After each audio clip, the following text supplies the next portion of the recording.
What's going on, Southeast Michigan Podcast? We're back and doing it. We uh, again had another week off. Essentially, kind of had a bye week with the team. I wanted to preview Illinois, but you know, just too much going on.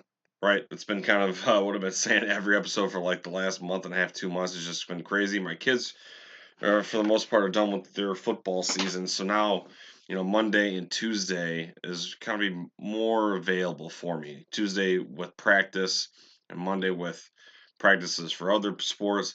It just clogs everything up. But now that it is over with, you'll be able to record either Monday or Tuesday night like we have in the past, and get these pumped out for you. It's not that I don't want to do it. It's kind of bumming me out that I haven't been able to put out as much content as I used to, or as I'd like. But there's some other more important things. But um, Daniel back here with you, right? Southeast Michigan Podcast, free and available wherever you watch or listen. Up on YouTube, you can click the bell for notifications and subscribe there. If you please rate the show on the platform of your choice, that'd be much appreciated. And so Michigan here drops to what, 4-3? They're going to be unranked going into this week versus Michigan State. It's that time of year. Halloween is around the corner. The Michigan State game is upon us, and it's the Paul Bunyan Trophy. But let's kind of recap Illinois. I'm kind of going into this episode with no prep whatsoever. I'm not going to be doing the betting picks. I'm not going to be really looking at other games. This is merely just talking about the state of the program. Um, but first, took the weekend off. Left Friday morning for Champaign, Illinois, and as most of I try to do one road game a year. Last year was Penn State. This year, of course, it was Illinois, and so Memorial Stadium. It's about I want to say 4.5, 4 hour, 45-minute drive out there. It was not a bad drive there, even easier on the way home. So we got out there on the road. There was about three of us, three vehicles that is, and it was an interesting morning Friday. You had me kind of leading the convoy, and we had a friend of ours, Chuck, who was car number two, and then car three was three of our other buddies, and Sean, he's driving an Audi SUV, and right before we get to Fort Wayne, I look in my rearview mirror, and we just got back on the freeway because we had stopped for a pit stop and top off our gas tank, and I see them veer off the side of the road, and I'm like, okay, someone has to go to number two, um, or someone's got to take a leak again. We pull off the side of the road, and um, buddy Jeff calls me, who's out in he's driving with the Audi, and goes, "Yeah, Sean's windshield is bleeped. It's bleeped." I'm like, "Get out of here, no way." He's like, "No, seriously, something hit the windshield. It's completely destroyed." So Sean was behind me, right, and apparently a piece of metal went flying in the air and smoked his windshield. It looked like someone took like a hatchet and hit it. You could tell where there was like a long piece of something, um, and it wasn't drivable. And we are kind of in the middle of nowhere. Luckily, Sean was able to locate someone in the area that could replace his windshield at a gas station. So we condensed into two vehicles. Sean stayed behind, wait for the people to come out to switch his windshield out, and we continued our path. He was about 2 hours behind. We get into Champaign. We go to a local deli market to get the brats, burgers, and dogs and stuff like that for the next morning. And Sean gets into town and he meets us at a little bar pub downtown. Is it Champaign? I don't know. Maybe it's Urbana, but a little joint called Jupiter. Phenomenal pizza. We played some billiards for a few hours. Watched the Oregon Purdue game. Um, watched some of the NLCS, but it was uh, it was a great time. Pregame in there. Then the next morning we got up and parking from our hotel was about 10-15 minutes, and we get down there and we get into this parking lot. And there's absolutely nobody in there besides one other car, and it was a group of Michigan fans, and they are from Toledo, Ohio, so kind of close to near me. And we start tailgating, having a good time, cook out the food, and break out the alcohol, and hung out. We partnered with some really nice Illinois fans. They were fantastic. Played some flip cup with them, and then the parking lot really didn't get full till about 12. The game was 2:30 Central Time, and yeah, it's kind of funny because some of the Illinois fans were like, "You've been tailgating here since what 7 a.m." And we're like, "Yeah." Because to Michigan fans, that's pretty the norm, you know. You're cracking a beer before the sun's even up on the golf course, right? Um, or even if you're at Pioneer High School, you know. So Ann Arbor's a different beast, but Illinois fans were good. Wasn't crazy smack talk, and kind of like how the Penn State fans I ran into last year, there wasn't a lot of confidence. There was like, "Oh, you're gonna kill us today," downplaying everything. But obviously, Michigan goes into the game and loses, and Illinois trots out those horrendous jerseys. Now, at first, I'm like, okay, they're not bad. In person, they're about as bad and egregious as the Green Bay Packer alternates that they spew out, or even the Steelers. Like they're terrible. They're awful. I thought the helmets were okay. They made like the old leather helmet look. A lot of detail into it, and it sounded like someone told me that it was about like 2 hour prep time per helmet with all the paint and the schematics and stuff like that. I thought the helmets looked okay, but the jerseys were pretty rough. Um, but we sat when I bought the tickets online. It looked like we were gonna be on the 30-yard line. In reality, I think we were on the 15-20. We were on the Michigan sideline, 17 rows up, great seats. The concourse is super tiny, so super congested. Um, and the big house is much larger, but it felt the same, just bumper to bumper. Bathrooms are clogged, horrendous, long lines. It was bad. It was bad. But beautiful stadium. It almost reminded me of like the Glass Bowl where the Toledo Rockets play, but with more of a horseshoe shape. Press box on one side, scoreboard on one.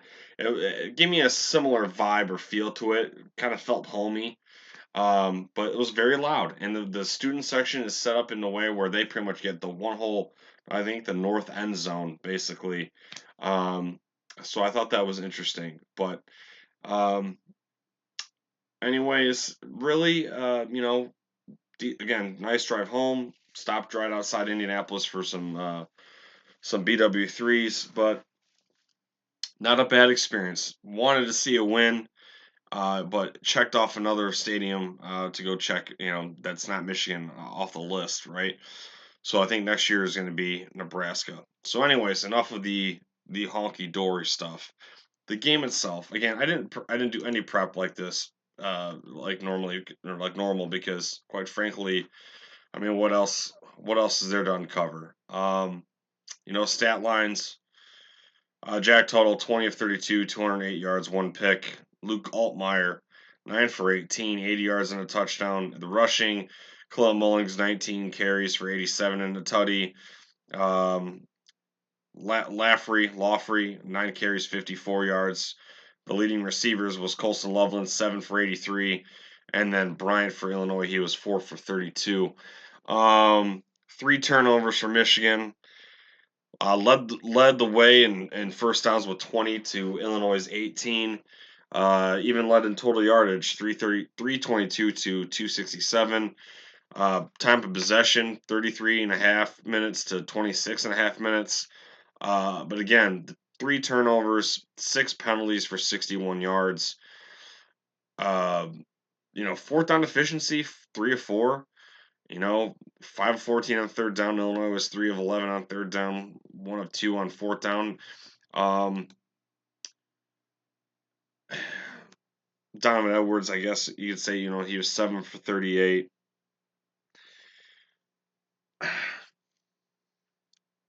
I guess really I got nothing else other than on that on those stat lines. Donovan Edwards fumbled, um, a drive killer, pissed that drive away. Jack Tuttle fumbled the ball again. And I thought Michigan was really in this game. I thought really the nail in the coffin was late second quarter when Illinois went for the fake punt. They get 36 yards on that play and then score. Um, I think they got a touchdown off that. Let me see here.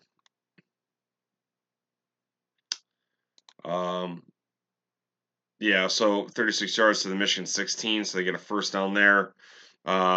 3 plays later, they're scoring, and then they get the 2-point conversion on top of that.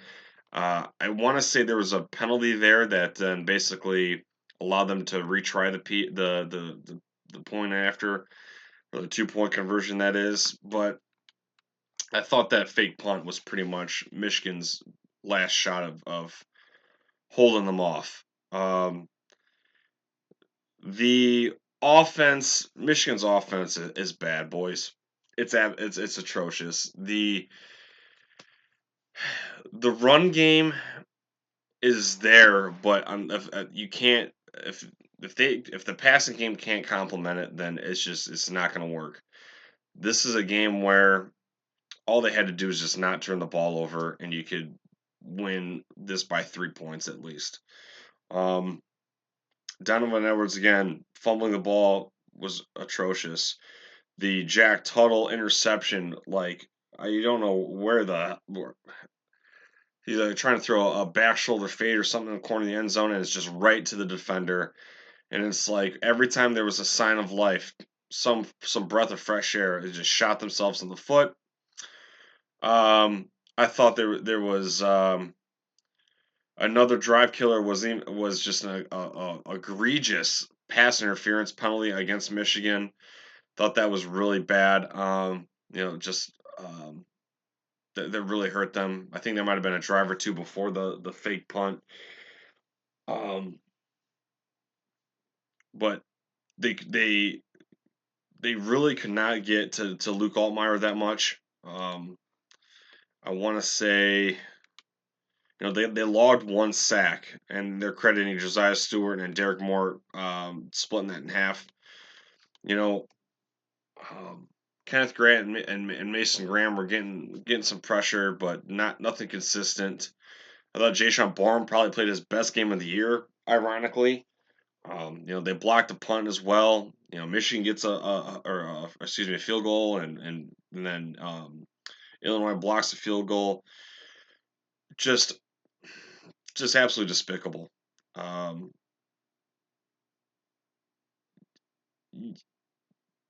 Illinois is a decent ball club, but you don't lose to Illinois. That is the first loss to Illinois since 2009. Lost to 2008 as well. Obviously, they squeaked one out in 2022, but that they just couldn't stop Chase Brown, and they lost Blake Horn. But this is a game you had to win. Um, Somebody's getting fired on this coaching staff. I don't know if it's going to be Sherrone Moore, but if I had to pick anybody, it's Kirk Campbell. That dude is unimaginative.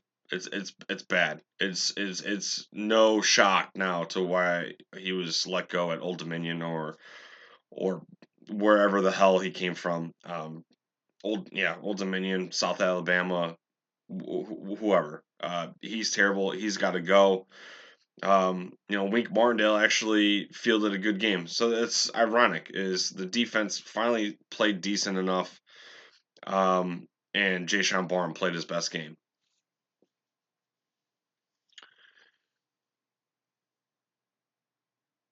Um,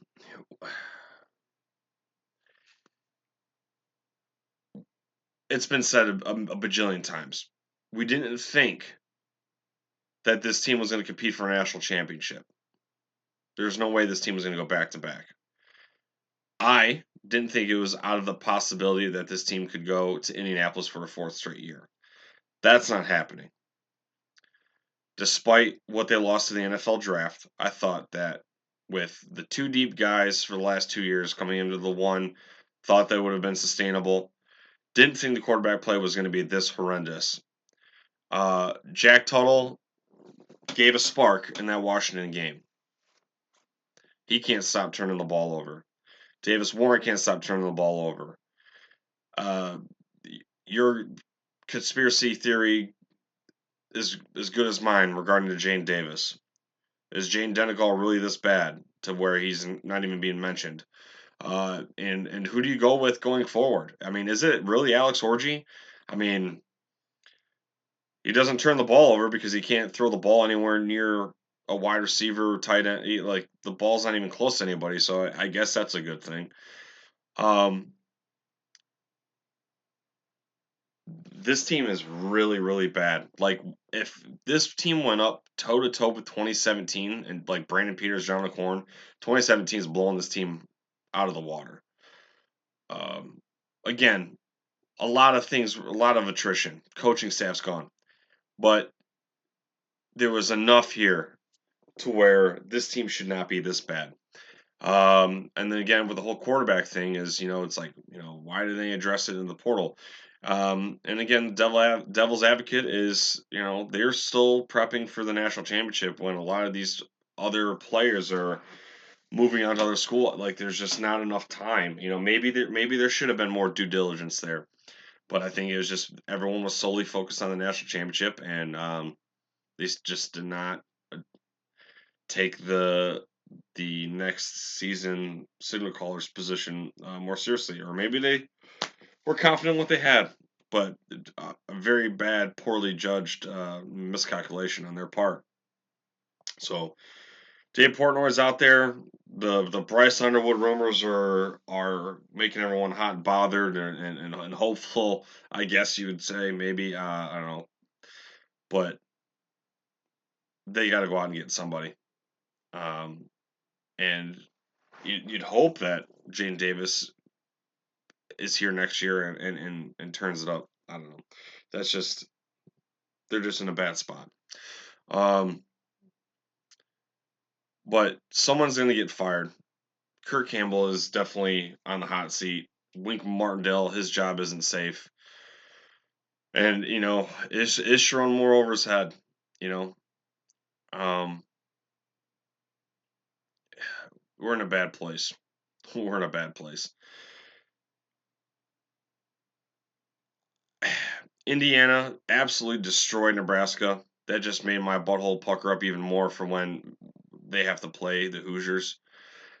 There's not much hope to win another single game on this schedule. With Michigan State on deck here, the Spartans have had turnover woes as well. Aiden Childs is a very young, raw talent, and so the only hope of winning that game is to make them turn the ball over, and you don't turn the ball over. If Michigan cannot run the ball at will on Saturday, the Paul Bunyan Trophy is going back to East Lansing. It's just simple as that. So I would say at best, this Saturday is 50-50. Then you got number one Oregon coming in. They're going to get de-pantsed by them. They're going to get absolutely blown out by Oregon. Oregon is going to murder Michigan in 2 weeks. Then you got to go to Bloomington. If you go out and can only put up 260 yards of offense and 7 points versus Illinois, you ain't gonna do much better versus Indiana. And what's even more appalling with this past weekend is Purdue was able to put up 49 points and almost 600 yards of offense, and you can't even do a fraction of that. That's horrible. That's horrible. Let's real quickly, and I apologize. Like I said, I didn't do any notes, right? So I'm kind of looking at this on the fly.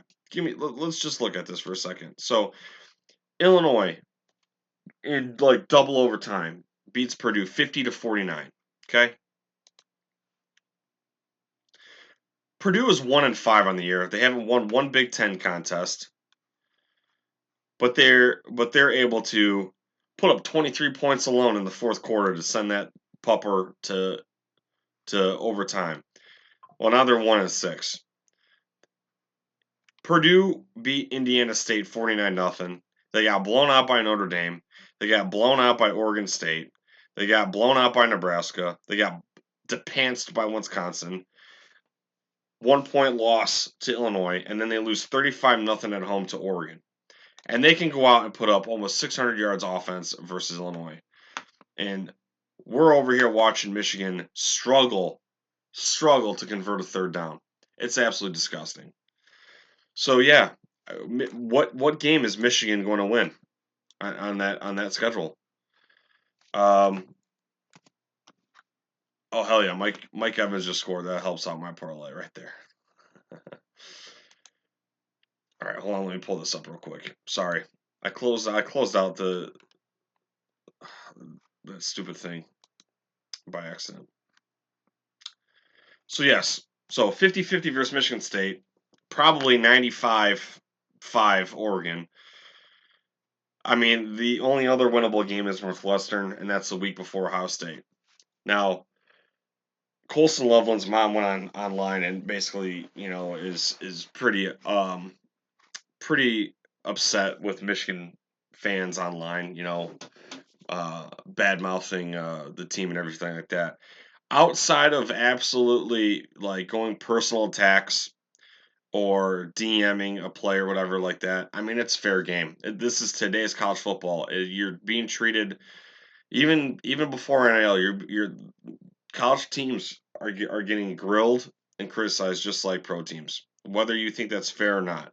So, like I said, unless someone is DMing a player and threatening them or doing it, which it's always happened in any fan base, but unless that nothing's crossing the line. So me here, an average Joe in my basement recording a podcast, or someone on ESPN, if you go out and have a grumper of a game, it is fair game to get criticized for it. People, fans, alumni, coaches, players, everyone invest time, money, and effort in this, whether at all levels. So again, you're it's fair to say that you got to face the music when it's your time. Um, and Colson Loveland, speaking to him, he goes out and he quoted saying something about, all right, they're in the business of wrecking people's seasons, and that's unfortunate. It is not even Halloween, and this team is already now playing to ruin other people's day. Not, hey, we're playing for a Big Ten title shot. Hey, we're playing for the playoff. Hey, we're playing for the national championship. It is now already down to Plan D, and that is making other people miserable if you're even lucky enough to do that. So this is a long-winded recap of a game here at Illinois, but that's where we're at. So this team needs to look in the mirror. We are going to find out if Sherrone Moore is actually the right man for the job. It's not an easy one, to see this team win a national championship and the 3 years success is awesome. Dream come true.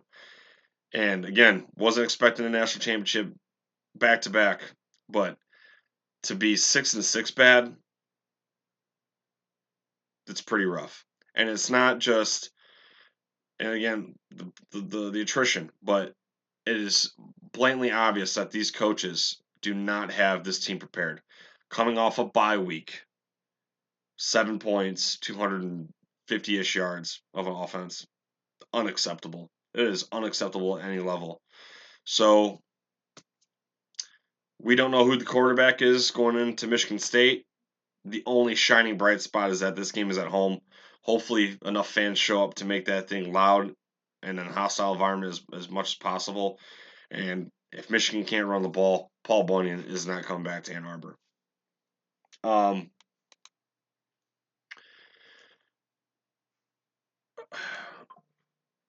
When we come back, I'm going to briefly look at MSU here. We'll talk briefly about the game a little bit more in depth. And we are going to kind of touch base into the Connor Stalions thing. Again, I really want to do a documentary review on Sign Stealer from Netflix. So that's still on my horizon. But we're going to talk about Connor Stalions a little bit more in this episode here, and probably segment 3.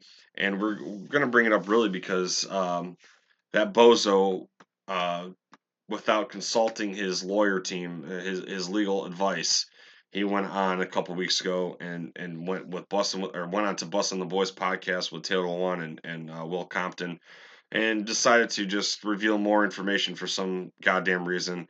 Um, and so we'll chit chat about that. So don't go nowhere. I'll be right back, and we'll talk about Michigan State and more Connor Stallions.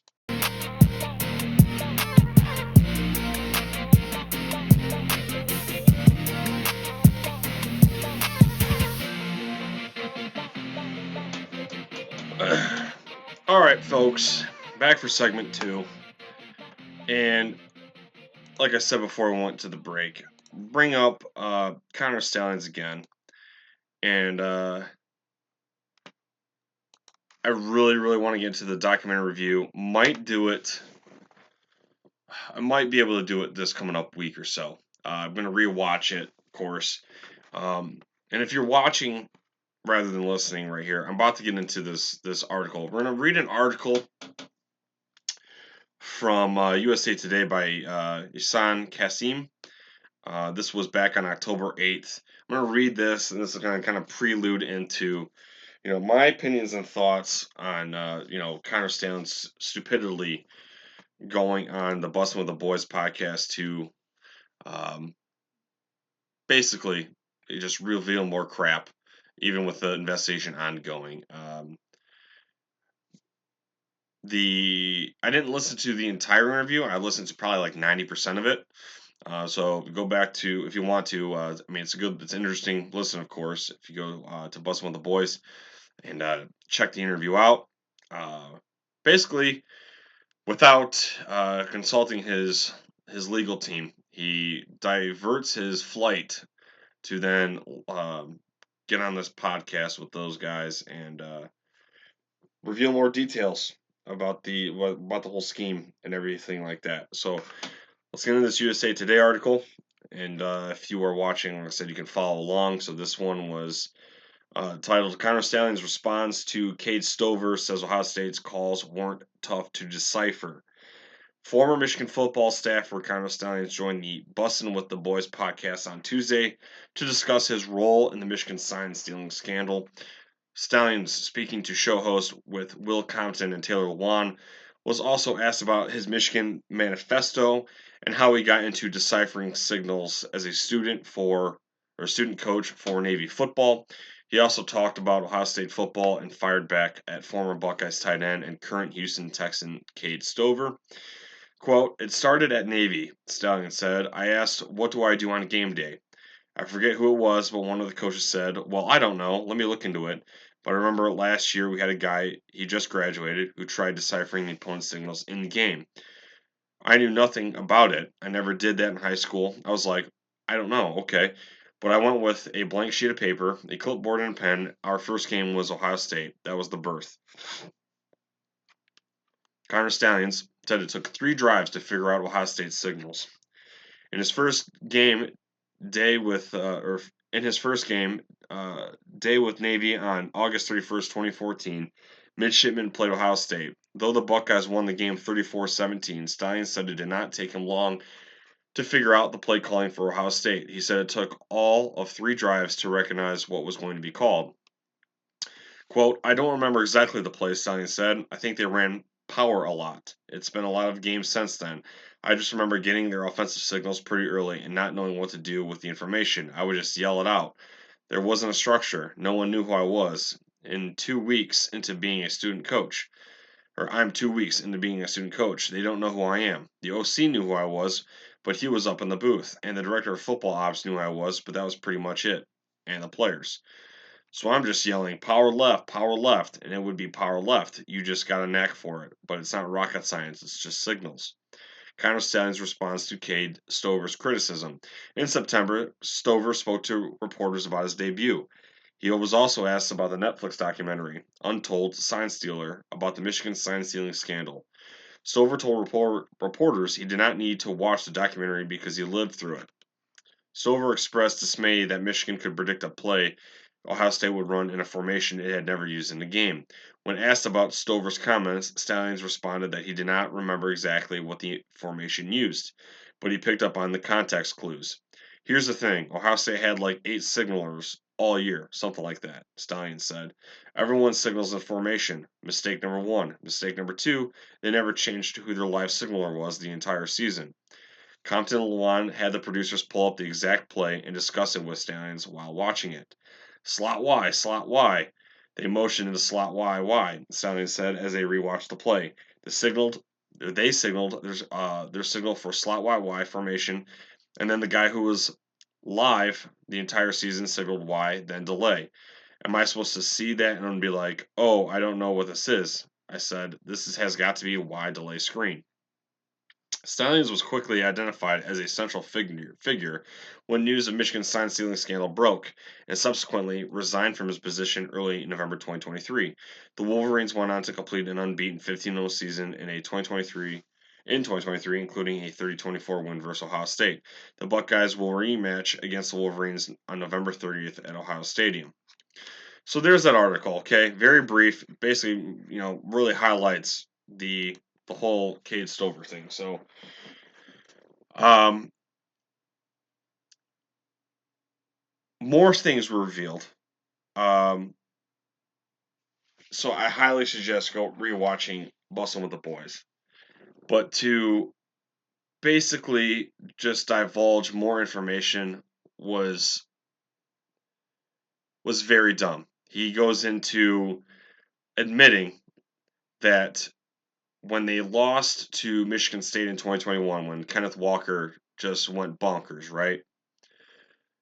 Michigan needed Michigan State to lose so they get to Indianapolis. And Connor basically says that he gave Ohio State's signaler or team Michigan State signals and said basically do what you will with that information. We hope that you take down Michigan State. And obviously, Michigan State uh, schematically had a terrible secondary. And what was Ohio State's strength in 2021? Airing the ball out with C.J. Stroud and their tremendous wide receiver crew, and they blew them out. I mean, was it 56-7 or something like that? I mean, the game probably could have. I mean, that was a game where Ryan Day probably could have hung 100, but on Michigan State, and so the rest is history there, right? Michigan State um, doesn't get to Indy. Michigan beats Ohio State at home, and goes on and beats Iowa and Indianapolis for the first Big Ten championship, the last three in this little historic run. So he admits it there, and that's just one of the things where it's like, why, why are we talking about that? That with an ongoing investigation, it's very stupid. Now, Jeff and I, who agree on a lot of things. Jeff is all about, on the whole side of, oh, Connor's just one of the boys, just one of the boys. I think it's very silly. I think it's very silly. He he potentially is going to F Michigan for the foreseeable future with whatever punishment comes at the end of this. And I think it's very reckless to do that podcast interview. Granted, I was very interested in Captain, and very intrigued to hear what he had to say. Um, and again, with the whole situation, is one of the smartest dumb people that there is on planet Earth. If you're going to do something like this, I mean, you can't have a trail of breadcrumbs, and you can't get caught. With the Venmo payments, the tickets and stuff like that. Like very, very, very idiotic, very lazy. What was the other thing that I'll mention before we actually get into Michigan State? I can't remember. I just highly suggest you go check out Bussin' with the Boys. Um, all right, when we get back to the next segment, I kind of said I was going to do this in segment 3. We're going to get into Michigan State here in segment 2. Um, and we'll talk about the Spartans real briefly before we dip out. When our community wins with us, we want to ensure you've maximized your ROI. Line shopping for the best odds matters, and that is why any profitable sports bettor needs to be using multiple sports books. Thankfully, there's never been a better time to get signed up, and we're here to connect you with the best promotions industry wide. Using our link, signupexpert.com/southeast, you can get access to all the sports books in your region, along with a review of each platform and its unique features. Most importantly, this page automatically connects you to the top promotions of each book, allowing you to start line shopping with an enhanced bankroll. If you want to take advantage of these benefits and support our brand, please sign up for your next sportsbook at signupexpert.com/southeast.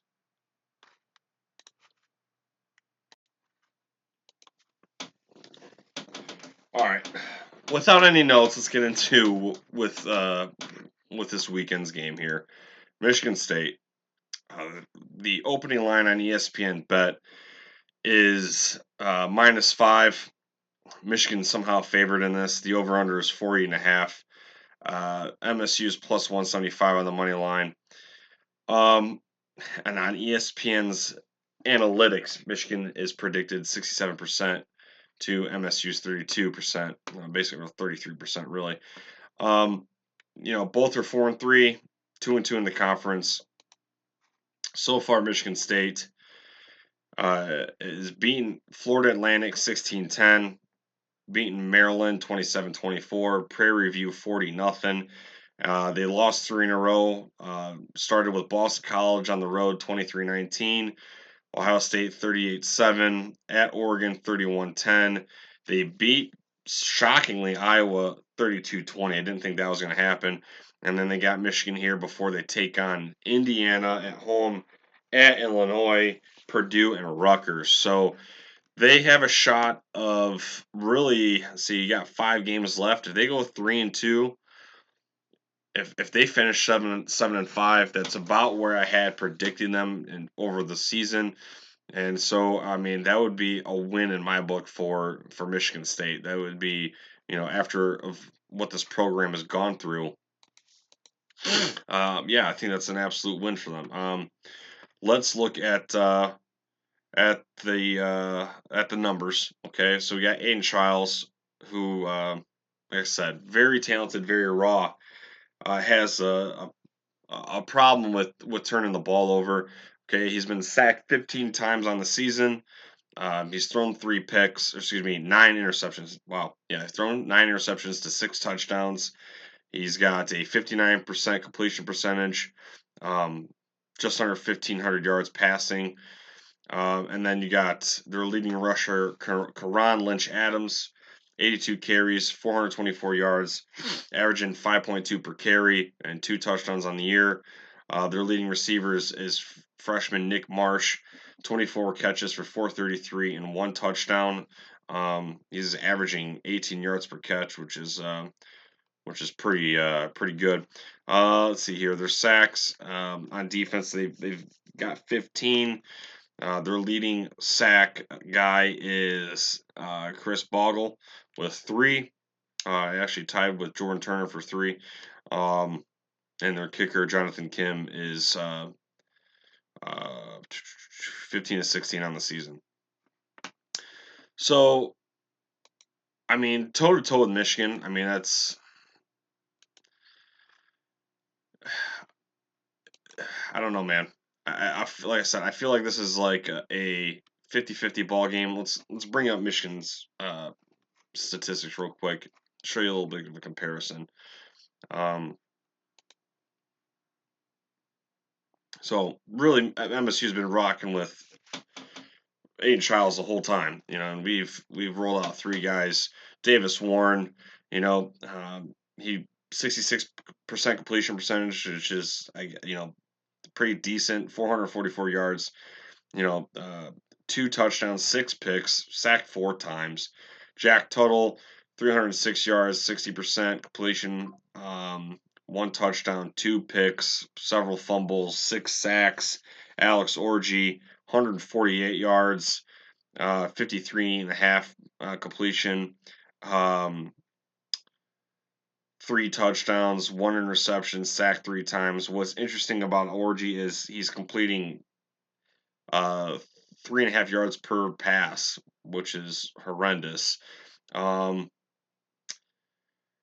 and as a team that's worthy of 898 yards, 6 touchdowns, 9 interceptions, total getting sacked 13 times. Khalil Mullings leading the team with 676 yards and 7 touchdowns. Donovan Edwards just under 400 yards, 3 touchdowns. Colson Loveland is really the lone bright spot on this team. He's made some mistakes himself though. 36 for 344 and 2 touchdowns. And I want to say, as a defense, they got 18 sacks, so 3 more than MSU on defense. Offensive line a little bit better at keeping their quarterback standing up. Um, like I said, if Michigan cannot run the ball, they're bleeped. They're absolutely bleeped. There's 2 more games on Michigan's schedule that they have to win, and it's going to fit that wrecking other teams' seasons. MSU ain't going anywhere in the playoff. They're not going anywhere near Indianapolis. But obviously, it's a rivalry game, in-state championship, trophy game. Michigan has to win this one to salvage a little bit of the year, and then of course Ohio State. Which, if there's any year that Ryan Day can hang 100, it's going to be this season. But like I said, if they can't get by Michigan State, they're not getting by Oregon. They're not getting by Indiana. Northwestern is really the best play for another W. So out of these 1, 2, 3, 4, 5 games, I mean 1-4 is a realistic possibility. Indiana's now moved in the 13th spot. So yeah, this team's in big trouble. And unless they can pick off Aiden Childs at least twice and not do any damage in that turnover department, they're screwed. That's really all I got about, it's really all I have for MSU. Like I said, I'm not going with this episode with any notes. I just didn't have time, didn't feel like it, and what else is there to uncover, right? Um, Usually about this time we look at the bets that I have. I don't even know what my record is anymore. I had a lot of success with the ALCS and NLCS over this weekend. Whatever, I'm up pretty substantially. College football has just not been a success for me this year. Usually, like I said, if I'm doing 3 games, I'm going 2-1, or 1-2. I've just not been able to clean sweep that 3-0, whatever it is. I didn't think MSU was going to beat Iowa. I thought Washington was going to beat Iowa. That didn't happen, so I just can't judge Iowa this year. But that's where I'm in that department. But yeah, I'm up big, and see who was that? Mark Andrews, of course. Now Mark Andrews will score, right? After I dumped him on fantasy football. All right, so this is a depressing episode. I'll tell you that. But we will be back next week to recap the Paul Bunyan Trophy. And like I said, I now that the Conor Stallions thing is starting to heat up again with him on Bussin' with the Boys. We'll be doing the documentary review soon, and we'll squash that bug once and for all until we get to the actual end of the road regarding the NOA. So, thank you for the support. Thank you for coming back to watch and listen to me complain about Michigan football. Michigan hockey split a series with St. Cloud over the weekend. I think they are at 11th in the polls. Michigan basketball demolished Oakland in an exhibition. They had Vlad Golden and Danny Wolf out there on the starting five at the 4 and 5 position. So two tall trees down below. Be interesting to see how Michigan plays Purdue when they get there, because Purdue's always going to have a tall tree down there as well. So Michigan basketball, you know, looked good in exhibition, right? So basketball season is right here around the corner. Michigan hockey is in full swing, so we'll be definitely talking about those two programs here in coming weeks and months. All right, so go blue. Hopefully, for the love of God, Michigan can beat Michigan State and at least rub some dirt in the wound. All right, go blue. I'll talk to you guys next week.